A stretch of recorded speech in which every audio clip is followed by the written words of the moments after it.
Going somewhere.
We're balanced. Maybe we're just trying to provide balance. Back hurts. It's probably a good idea.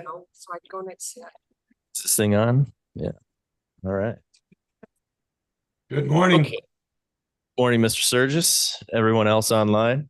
In the absence of Mr. Williams, the only other member not present that did inform me he wouldn't be here, we will not have a physical quorum. So rather, I am not kidding. Say that into the microphone next time if you want to invert. No, I'm just kidding.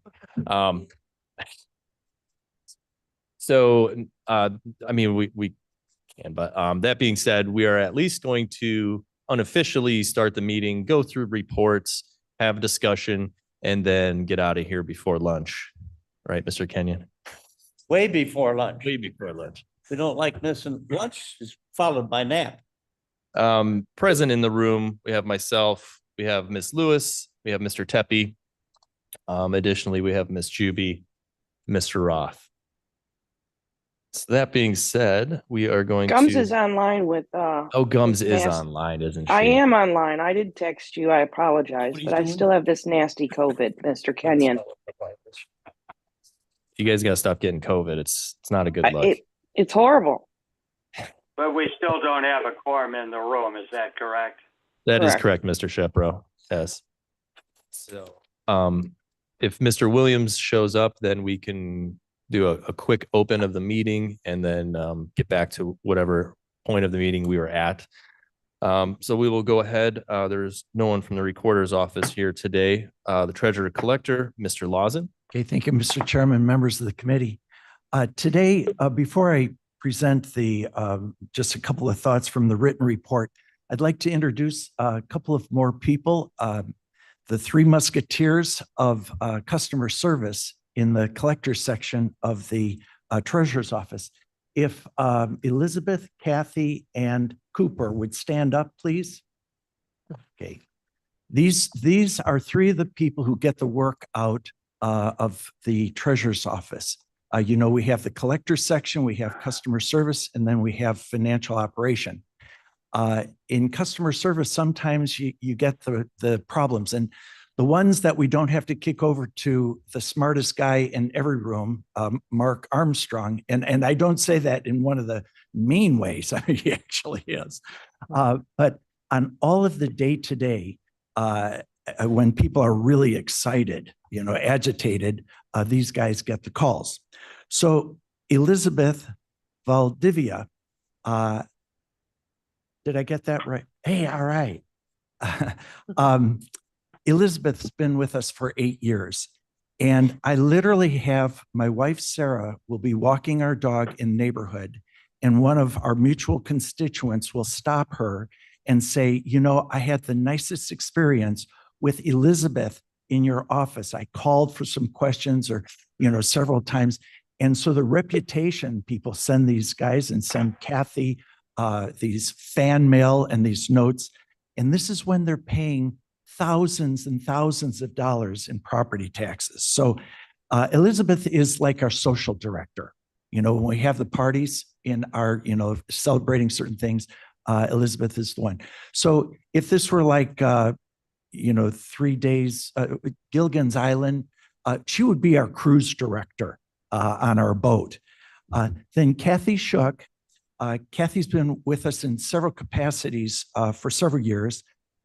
Kathy has the most interesting stories. If you're ever stranded on like Gilligan's Island, a person who you'd have enormous entertainment with, Kathy, a ton of great stories. And then finally, our newest person, Cooper Lloyd, has been with us for about a year. And we call him in our office, we call him Super Duper Cooper. So very, very lucky to have these folks. So guys, thank you very much.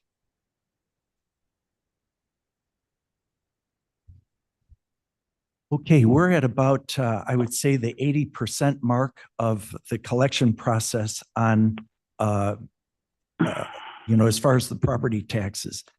There's a 6% increase in the amount of overall property taxes that we collect this year versus last year. It's 1.6 million versus 1.5 million a year ago.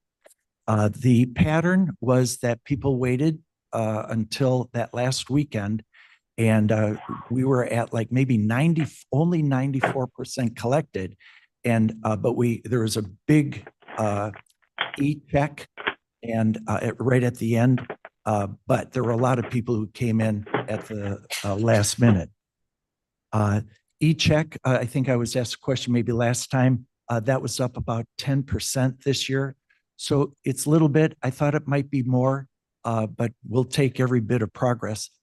Interesting about the e-check is that it's so convenient for not only the taxpayer, but also it helps our staff manage the flow of fewer people in, but the accuracy of being able to go through.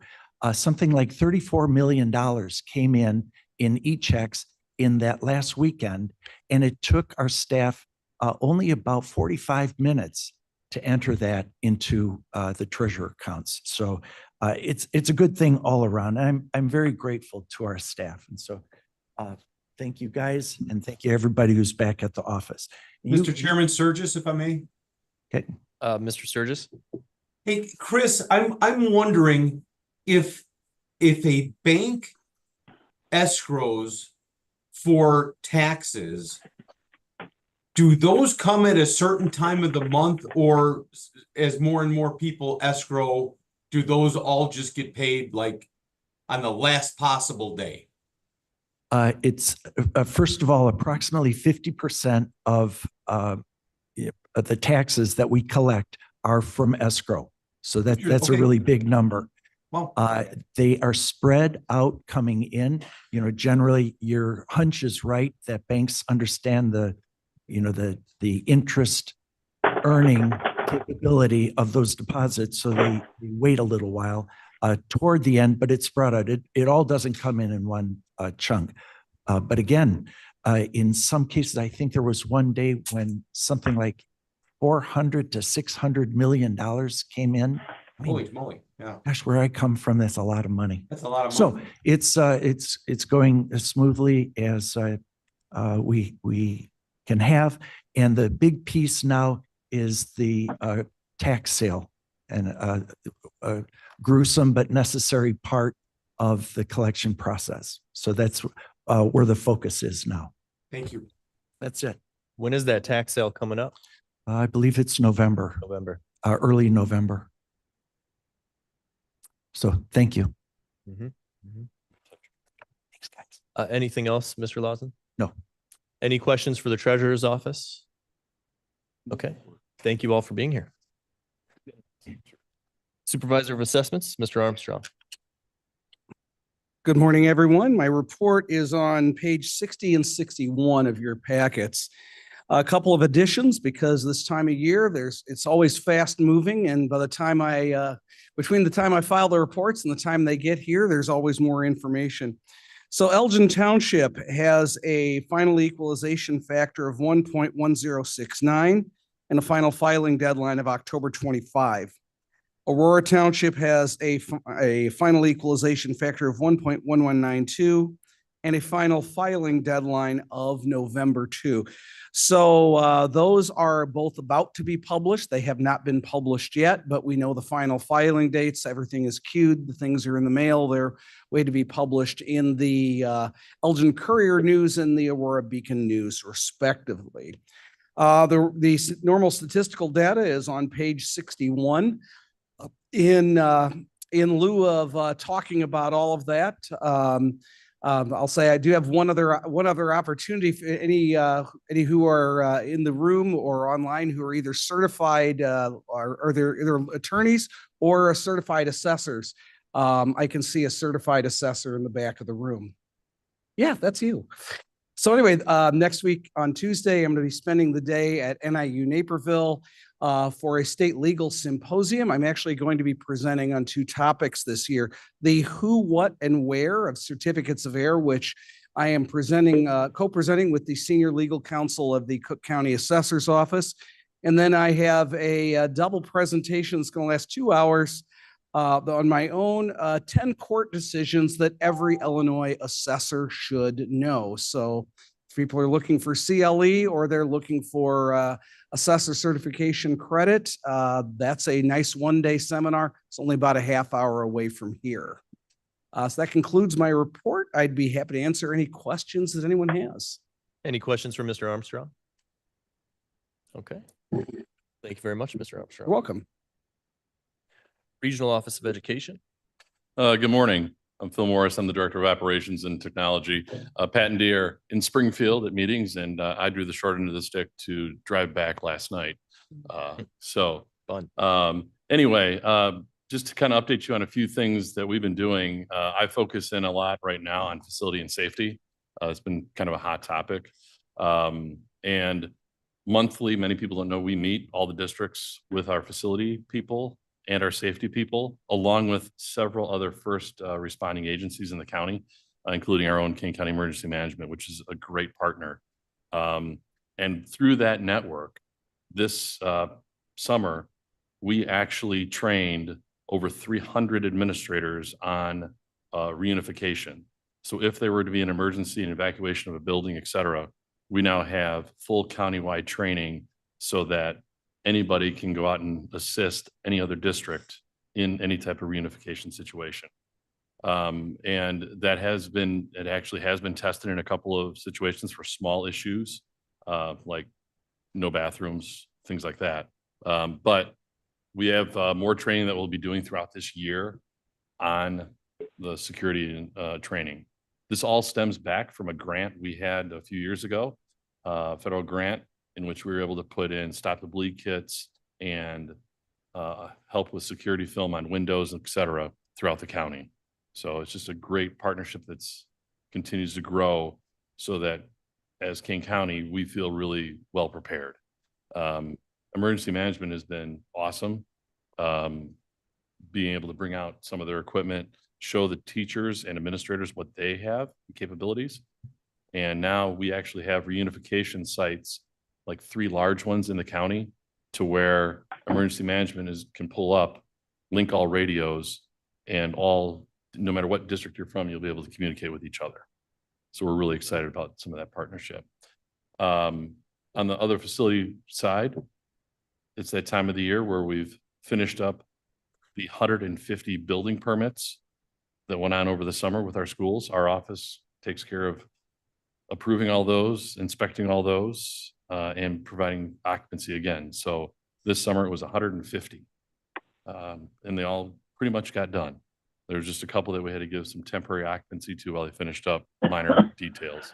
But now starts the yearly required inspection of every single building.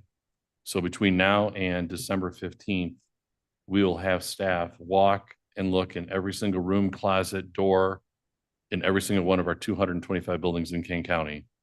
So that's in process right now, making sure that everything is safe and ready for our kids on a daily basis. So that's kind of some of the big things right now on the facility side. Excellent. Any questions for the Regional Office of Education? Thank you, Mr. Morris, for being here. Veterans Assistance Commission, Mr. Zimmerman is online. Good morning, Mr. Chairman and the committee. Good morning from East Peoria, Illinois, where the Illinois Association of County Veterans Assistance Commission's annual conference is being held. Our monthly report is pretty standard. There's not too much anything different than what we normally report there. I'd be happy to move on to the proclamation unless anybody has any questions on it. Any questions on the monthly report? Okay, go ahead. We do have a proclamation on the agenda today. This is for Operation Greenlight. This is an initiative from the National Association of Counties. Many of our counties around us and throughout Illinois do this. So this would be the first time we'd be participating in this. It basically encourages the community and the county to show their support for veterans by displaying a green light during the specified time period there. This proclamation, it was about 2 pages that NACO had drafted. We had to pare that down to get it to fit to our 1-page requirement here. And we personalized that to make it a little bit more centric to Kane County, but that is the gist of the proclamation. Additionally, I talked to Brent and Building Management, and they would illuminate the county building as well as the cupola of the old courthouse with a green light during that period in support of this if this passes as well. Anyone have any questions on this proclamation? Mr. Shepro? When is this set for? I'm trying. Yeah. Go Sorry, ahead, Jake. I'm trying to see it here on the screen is a little small, but I believe it is. It's October Yeah. through November 11th. No, Veterans Day. November 4th through 11th is what it says on the proclamation. Yeah, the proclamation, so they proclaim October through Veterans Day as being a time to salute and honor veterans, but the display of the green light is only the 1 week, the November 4th through 11th, correct? Gotcha. I think we'll have to have the chairman put this on separately on the executive committee agenda. Can't pass it today. Yeah, you're reading ahead, Ken. That's what I was going to suggest. Yeah. I don't think there would be any objection from any committee No. members if we were able to take a consensus. So I will talk to Madam Chair and have this ask her that this be put on the executive so that we can pass this in October so that it's timely.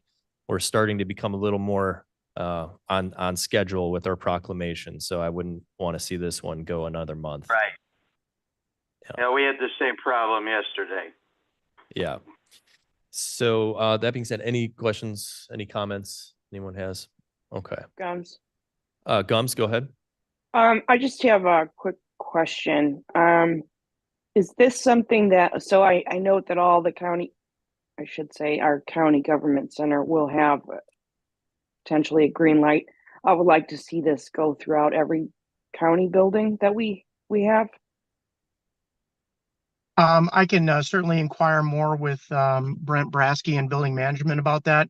When I had initial discussions with him, I just was talking about the basic feasibility of it, and he said it would be pretty easy to place, I believe, some LED floodlights around the county building in Geneva, and then as well as the cupola of the courthouse. But I can, if that's the will of the committee and the board, I can certainly speak more with him about what it would take to do all of the buildings.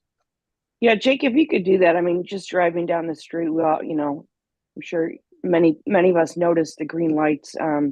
I display one also, and I know a lot of other board members do as well. So I think it'd be great for King County to jump on board full force with this and do all of our buildings.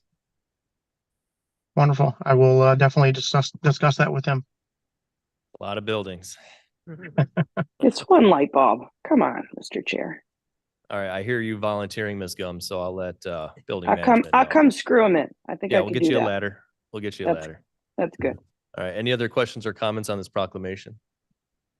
All right, thank you, Mr. Zimmerman. And like I said, I will request that this be put on to the executive committee agenda. Thank you, and thank you all. Have a great day. Have fun down there in East Peoria. Will do. Okay, next up, County Clerk. Mr. Pollack. Good morning. Is this where we ask how many county board members does it take to screw in a light bulb? I think so. Ryan. Well, there's no quorum, so we. case it never We gets can't, done. we can't give you an official answer. Exactly. right? A few things. The treasurer talked about taxes. At this time of year, we get a lot of calls about taxes because our office handles redemptions. And there's that confusion about what late taxes mean. Well, I didn't pay my taxes in September, so do I go to your office? So we've put some things on social media and we try to explain if it's the current year taxes, at this point, you talk to the treasurer's office. If it's the past year, it's us. That changes a little later in the year. It gets more confusing, but for now, if your constituents have questions, current year, treasurer, past year, clerk. On the report, you can see we're still 3% ahead of our record pace on passports. It's gonna be another great year. Extra revenue for the general fund. We're still ahead in the budget from last year in terms of the revenue we've brought in. So we're proud of that. Election, it's certainly a busy time. Finishing up our judge training, although it seems to continue. We've been out giving presentations. It's been a great experience. We've been in schools, libraries, colleges, churches, civic organizations. We're demonstrating the new equipment. We're talking about election security, the how, when, where to vote, so people understand the different methods. We've had great questions. The nice thing about being out there and interacting is the residents have questions. If they can't make it to the office to see how things are being done, we're taking the show on the road. So, you know, they're asking us the basics of voting, but also they hear a lot of that disinformation and malinformation out there. So it's an opportunity for them to bring up those questions, and we're able to talk things through and show them what the facts are. And they're, you know, much more at ease when they leave because they understand what's going on. We had National Voter Registration Day was on Tuesday. We were at a library in Aurora and Elgin, demonstrating the equipment. Voter registrars were there, getting people involved. We've got another one next week, I believe, next Tuesday, 5 to 7 p.m. at the Gale Borden Library. We'll have the equipment out there too. So we want to give everyone the opportunity to see, touch, feel the equipment and be comfortable when they're ready to vote. Speaking of voting, next Thursday, the first election day, early voting begins on the 26th. So early voting will be at the clerk's office here and at the Aurora Satellite office until I believe it's October 18th, just the Monday through Friday in the office. And then the expanded early voting starts on October 21st. All the information is on the website, direct people there. So yeah, we're ready to go. And hopefully our voters are as well. Any questions? Questions for the clerk's office? I have a question with passports being up. I mean, 200 passports a month over last year, you know, and with, you know, inflation and, you know, cost of everything being so high and, you know, we're seeing more people are traveling. Do you have any indication, you know, finger on the pulse of why that is? Or people just sick of pinching pennies and they're like, I need to go to Sicily, or, you know, what is it? At first, the feeling was they were trapped in their houses for, you know, a year and then they wanted to get out. It's still going. So I don't know if it's still that FOMO of what happened and they're getting around to it, but I mean, the economy is great. If you look at what's going on, and we're not here to talk about that stuff, but I mean, people are excited, they're traveling, they want to do it. And we're just happy that people are choosing us to do that. Mr. Tepe. Yeah, Mr. Chair, people are also looking to do that as opposed to Real ID because that's a hard date coming up. Can you move the microphone a little closer? Yeah, Real ID is a hard date coming up and people are alternatively getting their passports in the up to date as opposed to getting the Real ID. Okay. I believe that's next May is the deadline. Yeah. Was something I opposed maybe about 12, 15 years ago. And I was working with some libertarians and Real ID was just starting to become a thing. And it's very much against the surveillance aspects of it, but that's a whole other topic. Okay. Well, anybody out there buying passports, if you need a +1 to Florence or any of these places you're going, volunteer. It's a hard job, I know. Any other questions or comments for the clerk's office? Okay, thank you, Mr. Pollock, for being here. And that is it for today's show. We Hey, can't Mr. do anything Sanchez else. Sturgis, Mr. Sturgis. I travel well. Just throwing it out there. Not have room for a plus. Right. Yeah, I'm trying to be the +1 here, Cliff. That's against some ordinance. A little more yoga and I could be in a carry-on compartment, I'm just saying. There's a lot of options there. All right. Well, yeah, I think we're done. We can't do anything officially. So thank you for everyone who attended in one way or another. And that is it. So we'll see you next month at the same bat time, the same bat channel. And